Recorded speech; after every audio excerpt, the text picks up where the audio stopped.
Greetings!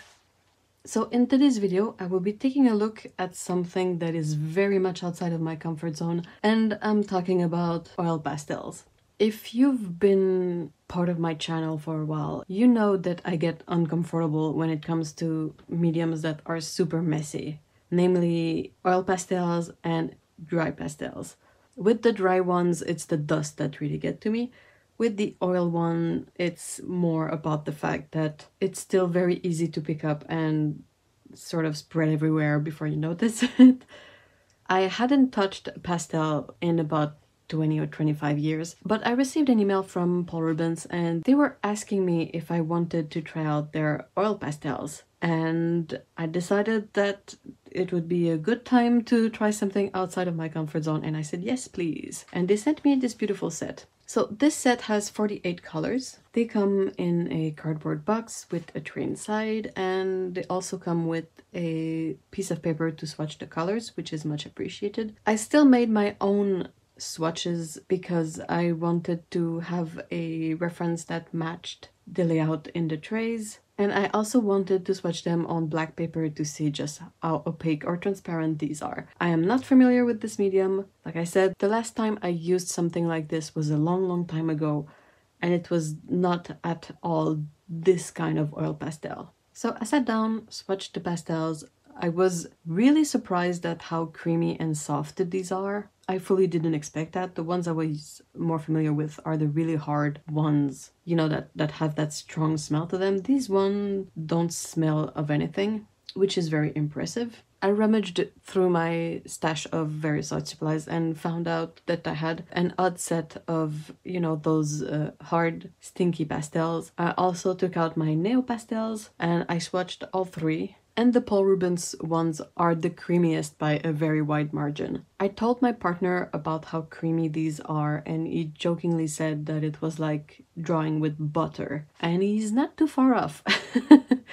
Let me show you some features of the pastels. Now, first thing I noticed, and strong recommendation, I would really advise that you put on some kind of glove before handling these, just so it makes washing your hands easier. They are easy to wash with soap and warm water, that's not the issue, but it can get messy very fast, and that's not the most convenient thing. And like I said, it's the part of pastels that really makes me uncomfortable, so I decided to mitigate it just a tiny bit by wearing gloves. I'll take this color here. It's a beautiful yellow green. So as you can see, it's a nice stick of pastel. It's shaped like a bullet at the tip, and you have the name of the brand, the logo, the name of the range, which is HaiYa. Feel softer, experience nicer, which is sort of their tagline. This is a very interesting part in my opinion. So you have the color number, the color name in English and Chinese, and then you have light fastness, transparency, and pigment information,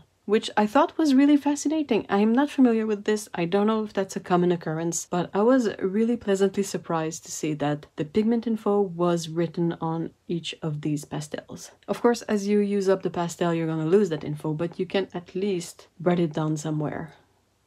And you don't have to do a huge amount of research to find that info, which is also really cool. Another thing that I want to show, and I'm going to switch pastel here, I'm going to go with a light colored one, just so it's a bit easier to see. But you see these little notches on the wrapper? You can peel off layers of wrapper. So basically, vis-a-vis each of these little arrows, there's a dotted line in the paper, and you can wrap it off when you need to free up some of the pastel. I've done it with a few colors that I've used more than others. For example, if you look at this one that I had to peel a piece of wrapper off, you can definitely see that the dotted line have been really helpful. It seems like each stick is separated in 6 sections so that you can unwrap it a section at a time as you go. I love how creamy they are. They're super smooth. They don't have any smell to them. I'm also very happy that these have a number, a name, and the pigment information. That's really appreciated. Like I said, I'm not familiar with this medium, so what I did is I printed a bunch of references of other pastel pieces by other artists, indeed, And I also printed a couple of photos as a reference. I grabbed all of these from my Pinterest, and that's what I used for testing out the pastels. So the first one I did is this one. I apologize if it has a bit of a glare, but due to the nature of this medium that is very easy to pick up and will stain everything. When I was done with each study, I put the paper in a plastic sleeve and I taped them to the sleeve so that they wouldn't move. To give you an idea, first time I tried inserting this drawing in the sleeve, I didn't pay enough attention and it smudged a bit, and that's with the lightest of touches all this came off, so really gotta be careful about that. But now it's safe, secure, and even if it lifts, it shouldn't move a lot. So for this one, I just grabbed the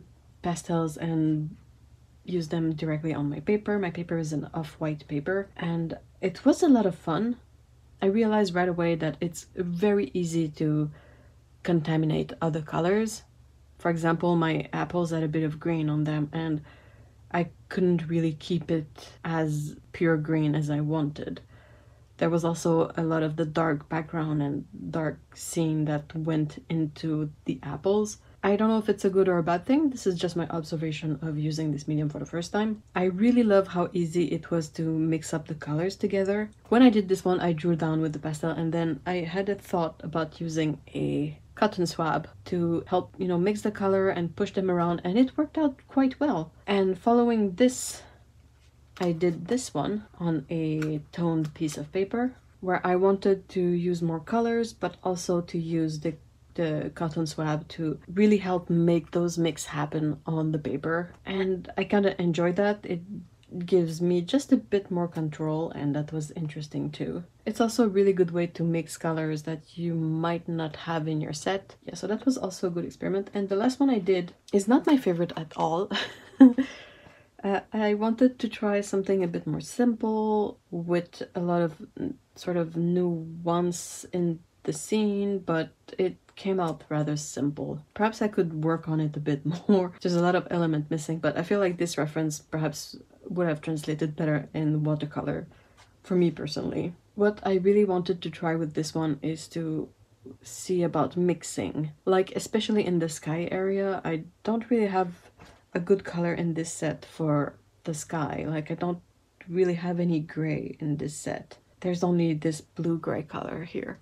So I kind of put some blue, put some blue-gray, put some white, and tried mixing it up. But yeah, that's a technique that I would definitely have to work more on. It was interesting to see the marks I could make with the cotton swab in the color. You can add some variations by removing a bit more of the pastel so that you see a bit of the paper through, and you can create like strokes and lines. I think it's because I kind of got to the stick of my cotton swab which made these marks, but it was really interesting. And also with this one, it's very difficult to have this kind of contrast, I feel, with oil pastel, because the colors are so easy to contaminate that if you want to keep like your yellow really vibrant and nice and pure, it's a trickier thing to achieve. Perhaps not my level of beginner. But yeah, and also it's kind of hard to do fine details with these, so maybe that was not the best subject to draw. I feel like these were a bit better, or I don't know.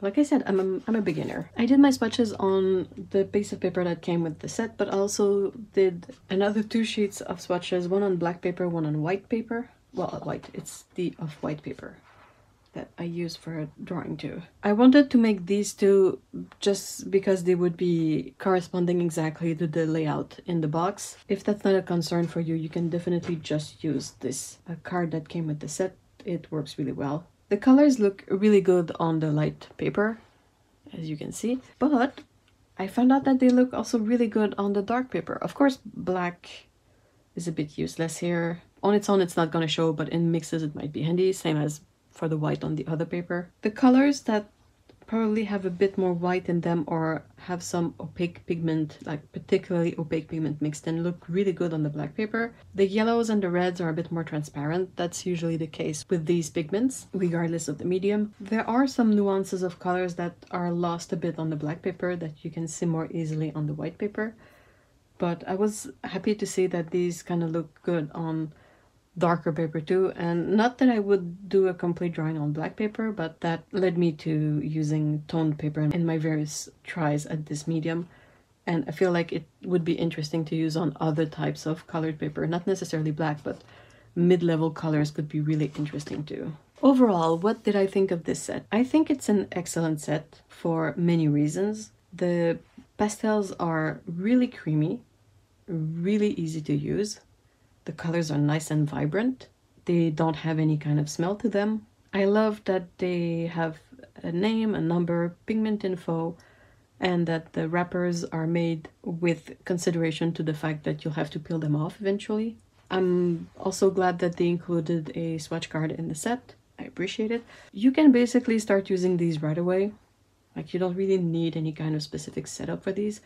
I would encourage you to get gloves if, like me, you don't really want to have super messy hands, or if your hands are sensitive and they don't take to a lot of repeated washings. Cotton swab also a really interesting addition to this set, because you can really make good use of them with this medium. They work well together. There's possibly other tools that would be useful, like possibly brushes and other elements from the oil painting world that I'm not familiar with. I really don't have any negative about this set, honestly. It's super affordable as well, and I think that for the general affordability of this whole range, I would definitely consider getting the largest set if you were interested in these. Why am I saying that? It's because unlike watercolor or possibly acrylic, mixing with the pastels is a bit trickier, and I feel like having a wider range of colors could be really helpful here. And I saw that they have sets. This is the 48 color set, but there's also a 60 and a 72 color set, and they're not really that expensive all in all. If you just want to try it, get the 48 color set, have fun with it. If you really like oil pastel super creamy ones and are already familiar with this, look into the larger sets with more options. I think I saw that the 72 color set, they have gray in there, they have like expanded color ranges of every color family a bit, so definitely a worthy thing to consider. I would like to thank Paul Rubens for sending me this set to try out and have fun with. I really enjoyed it. These are really nice. My previous experience with oil pastels goes back 20 years ago, and it was a weird experience on its own. The pastels I used then, they were hard, they were smelly, they didn't look as good and as vibrant as these do. So I'm super happy with these, and I want to thank you for watching this video. I'll have links in the description if you want to check this out. I'll have a bit more info as well about these, and like I said, if you have any questions, feel free to leave them in the comments. If you have any tips, if you're familiar with oil pastels already and want to share some tips and cool tricks in the description, feel free to do so. That would be super helpful. I will see you in the next video. Bye bye!